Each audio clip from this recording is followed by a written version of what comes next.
Hello everyone. Welcome to Study Smart IAS PCS.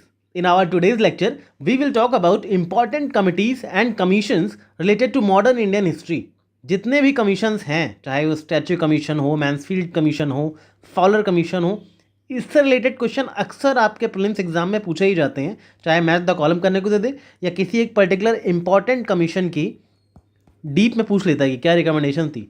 तो हम फटाफट ट्रिक्स के थ्रू याद करेंगे। इस लेक्चर के ख़त्म होने तक आपको इन सभी कमीशन, कौन सा कमीशन किस चीज़ से रिलेटेड था, वो आपको याद हो चुका होगा। ठीक है, तो let's begin with today's lecture. सबसे पहले बात करेंगे वुड्स डिस्पैच की। ये तो आपने एजुकेशन वाले चैप्टर में पढ़ा ही होगा कि Wood's dispatch was related to education. ठीक है, सिंपल सा इतना याद रखना है, एजुकेशन से रिलेटेड था। बाकी इसकी डिटेल तो आप एजुकेशन वाले चैप्टर में पढ़ ही लोगे। तो कैसे याद रखोगे कि वुड्स डिस्पैच एजुकेशन से रिलेटेड था? क्योंकि जब आप पढ़ाई करते हो बचपन में तो क्या करते हो, एजुकेशन स्टार्ट करते हो अपनी सबसे पहले, तो फिर क्या करते हो आप, लकड़ी के बोर्ड पे पढ़ना शुरू करते हो ना। लकड़ी के बोर्ड पे पढ़ते हो, पहले लकड़ी की स्लेट लेते हो, पढ़ते हो, उस पर स्टार्ट करते हो। तो बेसिक पढ़ाई सबकी वुड पे ही स्टार्ट होती है। तो ऐसे याद रखना कि Wood's dispatch was related to primary education. ठीक है, सिंपल से याद रखो। Next is Strachey commission. Strachey commission क्या है? ये फेमाइन से डील करने की स्ट्रैटेजी बनाई थी इन्होंने। ठीक है, स्ट्रेचर कमीशन ने, फेमाइन वगैरह आते थे उस टाइम पे बहुत, तो उससे डील करने की स्ट्रैटेजी बनाई थी। तो कैसे याद रखोगे इसको? किसी को फेमाइन आया, तो किसी की तबीयत ख़राब हुई मान लो फेमाइन वगैरह में, तो उसको हॉस्पिटल ले जाना पड़ेगा ना। कैसे ले जाओगे हॉस्पिटल? स्ट्रेचर पे रख के ले जाओगे। तो स्ट्रेचर पे रख के, फेमाइन आया तो स्ट्रेचर पे लेकर के लोगों को हॉस्पिटल ले जाना पड़ रहा था। ठीक है, या डेड बॉडीज़ को स्ट्रेचर पे लेकर के ले जाना पड़ रहा था हॉस्पिटल। तो ऐसा कुछ करके आप इसको याद रखना, फेमाइन को स्ट्रेचर से रिलेट कर लेना। ठीक है, stretcher commission. Next is Hunter commission. Hunter commission भी प्राइमरी एजुकेशन से रिलेटेड था। तो कैसे याद रखोगे? ब्रिटिशर के टाइम पे प्राइमरी एजुकेशन में हंटर से मार मार के पढ़ाते थे। हंटर से पिटाई होती थी बच्चों की। ठीक है, प्राइमरी एजुकेशन में ब्रिटिशर्स के टाइम पे। और एक हंटर कमीशन था जलियांवाला बाग ट्रेजेडी से रिलेटेड, जिसमें इंसानों को जानवर समझ के हंट कर दिया गया था। तो दो हंटर कमीशन है, एक में बच्चों को पढ़ाया जा रहा है हंटर से मार मार के, एक में इंसानों को हंट कर दिया था जलियांवाला बाग में। तो दोनों हंटर कमीशन याद हो गया। ठीक है, next is Lyall commission. Lyall commission was related to irrigation facilities. ठीक है, इरिगेशन फैसिलिटीज़ के डेवलपमेंट की बात कर रहा था, ताकि जो देश में फेमाइन वगैरह आता है वो ना आए। बेटर इरिगेशन होगा तो फेमाइन नहीं आएगा, राइट। तो याद कैसे करोगे? कहते हैं ना कि इरिगेशन अगर करोगे आप, सिंचाई अच्छे से करोगे तो आपके खेत लहलहाएंगे, लहलहाते खेत, राइट। तो लहलहा रहे हैं खेत, क्यों? क्योंकि इरिगेशन बेटर है, और इरिगेशन बेटर है तो क्या नहीं आएगा? खाने को रहेगा, तो फेमाइन नहीं आएगा। तो इस तरह से लयाल कमीशन को आप लहलहाते हुए खेत से याद रखना, इरिगेशन फैसिलिटी से। ठीक है, अच्छा आप सोच रहे होगे कि सर गवर्नर जनरल और वाइसरॉय तो बता ही नहीं रहे। तो बिल्कुल नहीं बताऊंगा, याद ही नहीं करना है। लास्ट मोमेंट पे दिमाग में प्रेशर नहीं डालना। ये नहीं पूछेगा कभी कि कौन से गवर्नर जनरल टाइम पे कौन सा कमीशन आया था। बस यही पूछेगा वो कि किस कौन सा कमीशन किस चीज़ से रिलेटेड था। ठीक है, ये नहीं याद करना है, इसको भूल जाओ। ठीक है, ये तब याद करते हैं जब आप स्टार्टिंग में, अभी एग्जाम को 1 साल बचा हुआ है तो बैठ के याद कर लो, अभी नहीं करना है, right. Next is Mansfield commission. Mansfield commission was actually related to currency. Actually होता क्या था, उस टाइम पे इंडिया में सिल्वर करेंसी चलती थी, जिसकी वजह से सरकार पे बहुत प्रेशर पड़ रहा था, बहुत खर्चा पड़ रहा था। तो एक कमीशन बिठाया गया जांच करने के लिए क्या सिल्वर करेंसी को यूज़ करना सही है। तो इसी मैंसफील्ड कमीशन की इन्वेस्टिगेशन हुई कि सिल्वर करेंसी को ज़रा इन्वेस्टिगेट करो, ये सही है कि नहीं हमारे सिस्टम के लिए। तो इसी के रिकमेंडेशन पे 1892 में इंडिया में सिल्वर करेंसी को बैन कर दिया गया। इंडिया में सिल्वर करेंसी को बैन कर दिया गया। ठीक है, इसी कमीशन की रिकमेंडेशन में, मैंसफील्ड कमीशन की रिकमेंडेशन पे। तो याद रखना कि सिल्वर करेंसी को बैन किया गया था मैंसफील्ड कमीशन की रिकमेंडेशन पे। ठीक है, कैसे याद रखोगे? बहुत सारे मैन को फील्ड में भेजा गया, बहुत सारे मैन को फील्ड में भेजा गया कि जाके सिल्वर करेंसी को इन्वेस्टिगेट करो। ठीक है, बस इतना याद रखना। इन्वेस्टिगेशन के लिए मैंस को फील्ड में भेजना पड़ता है ना, तो करेंसी की इन्वेस्टिगेशन के लिए भेजा गया था। Next is Aitchison commission which was related to scheme for fulfilling the claims of Indians to higher and more extensive employment in public services. Mainly public services में इंडियंस का पार्टिसिपेशन बढ़े, इसकी रिकमेंडेशन लेके आए थे एचिंसन कमीशन। तो ये थोड़ा सा इंपॉर्टेंट है, इसमें यूपीएससी थोड़ा डीप में भी पूछ सकता है। तो याद रखना, इसने सबसे बड़ी बात जो बोली थी वो ये थी कि Indians should be allowed in all government services. ठीक है, in all government services Indians should be allowed, ये बात बोली सबसे पहली। दूसरी बात इन्होंने ये बोली कि category of civil services, category of civil services should be divided into 3 parts. कौन कौन से 3 पार्ट्स में डिवाइड होना चाहिए सिविल सर्विसेज? सबसे पहला पार्ट है इंपेरियल पार्ट। ठीक है, और दूसरा पार्ट है प्रोविंशियल पार्ट, और तीसरा पार्ट है सबऑर्डिनेट पार्ट। अगर आप चाहो तो रनिंग नोट्स बना सकते हो मेरे साथ साथ, ठीक है। तो एचिंसन कमीशन ने सर्विसेज को, सिविल सर्विसेज को 3 पार्ट्स में डिवाइड करने की बात की थी और बोला था इंडियंस को भी गवर्नमेंट सर्विसेज में प्रॉपर हिस्सेदारी मिलनी चाहिए। तो एचिंसन कमीशन सर्विसेज से रिलेटेड था। ये कैसे याद रखोगे? आप अच्छे सन कब कहलाओगे? अच्छे सन तभी कहलाओगे जब आप सर्विसेज में एंट्री लोगे। अच्छे सन कमीशन, जब आप इंडियंस को सर्विसेज मिलेंगी तभी तो आप अच्छे सन कहला पाओगे। तो इस तरह से इसको याद रख लेना। Next is Fowler commission. Fowler commission was again related to currency. मतलब फाउलर कमीशन करेंसी से है, कैसे याद रखोगे? सपोज फेक करेंसी को डिटेक्ट करने के लिए कोई बना, फेक करेंसी चलती है बहुत, उसको डिटेक्ट करने के लिए बनाया गया। फेक करेंसी मतलब फाउल प्रैक्टिस है ना, एक फेक करेंसी को यूज़ करना, it's kind of a foul practice. तो इस तरह से याद रखना। Next is MacDonnell commission. MacDonnell commission was related to investigation events of Bengal famine. Bengal में फेमाइन आया था, उसको इन्वेस्टिगेट करने के लिए था। तो बंगाल में फेमाइन क्यों आया था? क्योंकि वहाँ पे लोगों को बर्गर नहीं मिला था, मैकडोनल्ड्स का बर्गर नहीं मिला था, इसलिए फेमाइन आया था। तो मैकडोनल्ड्स का बर्गर नहीं मिला इसलिए बंगाल में फेमाइन आ गया। ये चीज़ ऐसे याद रखना, ठीक है। Next is Raleigh commission. Raleigh commission was related to reforms in universities. Universities के रिफॉर्म्स से रिलेटेड था रैले कमीशन। तो रैले कमीशन कैसे याद रखोगे कि यूनिवर्सिटीज़ से रिलेटेड था?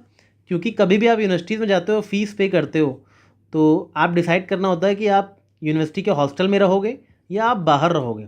तो जैसे ही आप बोलते हो कि मैं तो बाहर रहूँगा, मुझे यूनिवर्सिटी के हॉस्टल में नहीं रहना, मुझे इंडिपेंडेंट रहना है, मैं बाहर रहूँगा, तो यूनिवर्सिटी वाले क्या बोलते हैं? अरे यूनिवर्सिटी के हॉस्टल में ही रह ले, यूनिवर्सिटी के हॉस्टल में ही रह ले, ठीक है। तो यूनिवर्सिटी में रह ले, रैले कमीशन, यूनिवर्सिटी में ही रह ले, हॉस्टल में ही रह ले, बाहर मत जा, ठीक है। तो रैले कमीशन को इस तरह से याद रखना। Fraser commission related to police reforms. Police के पास क्या होती है? लेज़र गन होती है, माउजर गन होती है। तो it's also sounds like Fraser also sounds like some gun, right? Fraser, laser, Mauser. तो ऐसे याद रखना, पुलिस रिलेटेड था। सिंपल सी चीज़ें ऐसे कनेक्ट करके याद कर लिया करो, फिर कभी नहीं भूलोगे। Next is Sadler commission. Sadler commission was also related to improving the university infrastructure और सेपरेट करना था सेकेंडरी एजुकेशन को, ठीक है, फ्रॉम यूनिवर्सिटी एजुकेशन से। दोनों को सेपरेट करना था, सेकेंडरी एजुकेशन को यूनिवर्सिटी एजुकेशन से। तो बस इतना याद रखना कि यूनिवर्सिटी एजुकेशन से बहुत ही सैड थे, सैडलर एजुकेशन यूनिवर्सिटी एजुकेशन से बहुत ही सैड थे, तो उसको सेकेंडरी एजुकेशन से अलग करना चाहते थे, ठीक है। Sadler commission. Hunter committee report बता ही दिया, जलियांवाला बाग से थी और दूसरी प्राइमरी स्कूल में हंटर मारते थे। Next is Lee commission. Lee commission civil services में रिफॉर्म से रिलेटेड था। ये भी थोड़ा इंपॉर्टेंट है, इसको डिटेल में देख लो, इसने क्या क्या रिकमेंडेशन दी थी। सबसे पहली रिकमेंडेशन जो ली कमीशन की थी वो ये थी कि इन्होंने ही सबसे पहले बात की थी पब्लिक सर्विस कमीशंस की एट सेंट्रल लेवल। एक सेंट्रल लेवल पे पब्लिक सर्विस कमीशन होना चाहिए, सबसे पहली रिकमेंडेशन इन्हीं की थी। और इन्हीं की रिकमेंडेशन पे 1935 के एक्ट में पब्लिक सर्विस कमीशन बनाया गया, जो कि बाद में चल के यूपीएससी बना और इसको कॉन्स्टिट्यूशनल स्टेटस मिला। कॉन्स्टिट्यूशनल स्टेटस कब मिला यूपीएससी को? 1950 में। याद रखना कि ये जो यूपीएससी की तैयारी कर रहे हो, सबसे पहले इसकी रिकमेंडेशन ली कमीशन ने ही दी थी। ली कमीशन की और एक रिकमेंडेशन ये थी कि जो सिविल सर्विसेज हैं, सिविल सर्विसेज को 3 पार्ट में कैटेगराइज किया जाए। 3 पार्ट में कैटेगराइज किया जाए। कौन कौन से 3 पार्ट में कैटेगराइज किया जाए? सबसे पहला पार्ट होगा ऑल इंडिया सर्विसेज, दूसरा पार्ट होगा सेंट्रल सर्विसेज और तीसरा पार्ट होगा प्रोविंशियल सर्विसेज। प्रोविंशियल सर्विसेज, ठीक है। इन तीनों पार्टों में आपको सिविल सर्विसेज को डिवाइड करना। ये ली कमीशन की रिकमेंडेशन थी। अब आप याद कैसे रखोगे कि Lee commission was related to civil services? ऐसे याद रखना, जब आप सिविल सर्विसेज की तैयारी करते हो और मान लो अपने घर जाते हो तो लोग आपसे क्या पूछते हैं, बेटा तुमने कौन सी कोचिंग ली, कौन सी कोचिंग ली, ठीक है, बस कौन सी कोचिंग ली? तो आप बोलते हो स्टडी स्मार्ट IAS PCS, ठीक है। तो सिविल सर्विसेज के रिफॉर्म्स के लिए ली कमीशन याद रखना। आपने कौन सी कोचिंग ली? SSIP, okay. मुद्दिमन कमीशन की बात करें तो ये जो डायरकी इस्टेब्लिश की गई थी ना 1919 वाले एक्ट में, डायरकी इस्टेब्लिश की गई थी, ठीक है। मतलब rule of two eight same level पे 2 लोगों का रूल होगा। एक तो इलेक्टेड मिनिस्टर्स का भी होगा और गवर्नर का भी होगा, गवर्नर के काउंसिल का भी होगा। तो ये डायरकी इस्टेब्लिश की गई थी। तो इसको इन्वेस्टिगेट करने के लिए, एग्जामिन करने के लिए कि क्या ये सही वर्क कर रही है, मुद्दिमन कमेटी इसीलिए बिठाई गई थी। इसको याद कैसे रखोगे? डायरकी जो स्टेप था, सेम लेवल पे 2 गवर्नमेंट चल रही है, एक तो इलेक्टेड मिनिस्ट्रीज के पास है ट्रांसफर सब्जेक्ट और गवर्नर काउंसिल के पास है रिजर्व सब्जेक्ट। तो ये बहुत ही मूडी सा स्टेप लग रहा था कि ये कैसा स्टेप है, प्रोविंसेस में डायरकी क्यों इस्टेब्लिश कर रखी है, बहुत ही मूडी सा स्टेप था। तो एक मूडी स्टेप के लिए मूडी मैन कमेटी बनाई गई कि तो जरा जांच करो कि सही से काम कर रहा है, ठीक है। नेक्स्ट इज बटलर कमीशन, ठीक है। Butler commission was related to Indian princely states के कैसे रिलेशन हो ब्रिटिश क्राउन के साथ, उससे रिलेटेड। मतलब बेसिकली प्रिंसली स्टेट्स को बटर लगाने के लिए ये कमीशन बनाया गया था, प्रिंसली स्टेट्स को बटर लगाने के लिए, राइट। अब इन चारों के नाम भी याद रखना, क्योंकि ये थोड़ा सा ज़्यादा मॉडर्न इंडिया में आ गया हो, ठीक है। 1920s के बाद हर चीज़ का ईयर भी याद रखा करो, क्योंकि यहाँ से ईयर क्रोनोलॉजी पूछ सकते हैं। सबसे पहले ली कमीशन हुआ, सिविल सर्विसेज बनी, फिर मोडी मैन कमेटी आई जिसने 1990 में जो डायरकी इस्टेब्लिश हुई थी उसको एग्जामाइन किया। फिर बटलर कमीशन आया 1927 में जिसने प्रिंसेस को बटर लगाना शुरू किया। And next is Simon commission, ये तो जग जाहिर है क्यों आया था, वही गवर्नेंस को पूरे 1919 के एक्ट को एग्जामिन करने की अब अगला रिफॉर्म लाना है, ठीक है। ये बड़ा बवाल हुआ था, गो बैक साइमन, और फिर लाला लाजपत राय पे लाठी पड़ी थी, ये सब तो again it's a history. But Simon commission की कोई ट्रिक की ज़रूरत नहीं है, बहुत फेमस है, 1927 में आया था, इतना याद रखना। To investigate the governance in India कि क्या क्या नए रिफॉर्म्स लाने चाहिए, वो सब चीज़ें, ठीक है। उसका एक वाइट पेपर तैयार करना था। Next is Hartog commission. Hartog commission was related to development of education, education को डेवलप करना था। अगेन हार्टोग कमीशन भी एक एजुकेशन रिलेटेड कमीशन ही है, तो एजुकेशनल चैप्टर अपने पढ़ा ही होगा ये, फिर भी एक बार देख लो यहाँ पे। एजुकेशन डेवलप करोगे, अभी जैसे आप पढ़ रहे हो, आपका सिलेक्शन नहीं हो रहा है, तो आपके ऊपर एक हार का टैग लगा हुआ है। हार का टैग तभी हटेगा जब आप अपनी एजुकेशन को और डेवलप करोगे और सिलेक्शन लोगे। जिस दिन सिलेक्शन ले लोगे उस दिन आपके ऊपर से ये हार का टैग हट जाएगा। तो हार्टोग डेवलपमेंट ऑफ एजुकेशन, इतना याद रखना, ठीक है। Whitley commission was related to labour reform से related.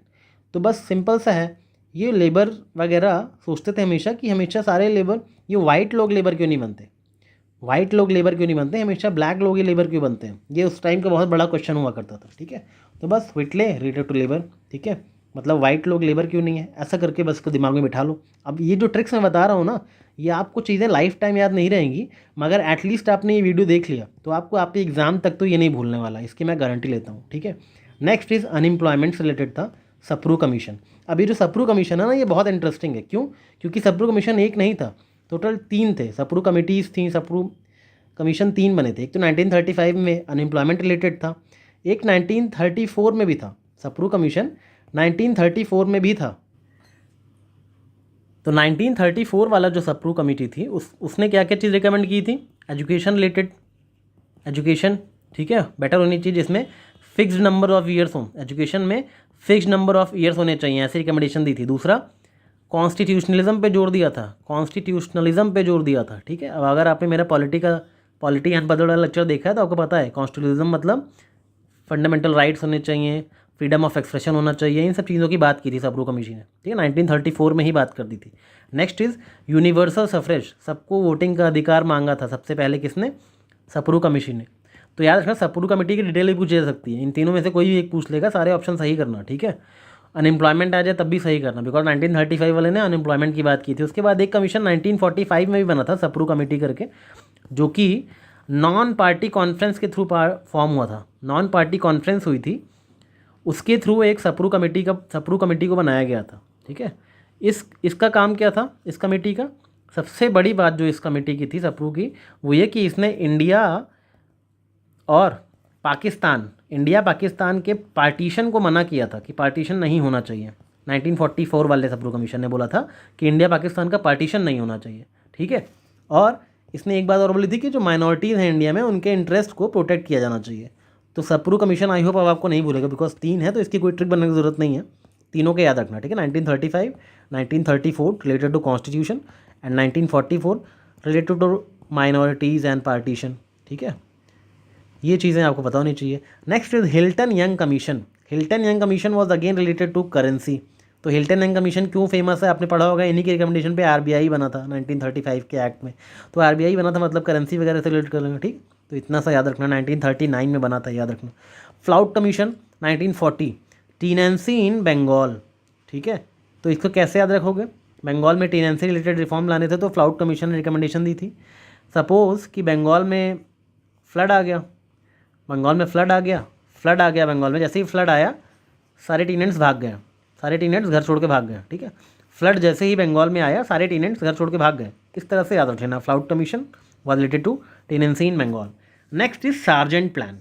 Sargent Plan was again related to reorganization of entire education system. समझ रहे हो, मतलब कंप्लीट ओवरहॉलिंग की बात करें एजुकेशन सिस्टम की, सार्जेंट प्लान ने मतलब एक तरह से एजुकेशन सिस्टम की सर्जरी कर दी, एजुकेशन सिस्टम की सर्जरी कर दी, या फिर अर्जेंट रिफॉर्म्स इन एजुकेशन, जैसे भी याद करना है, अर्जेंट से भी सार्जेंट याद हो जाएगा और सर्जरी से भी सार्जेंट याद हो जाएगा।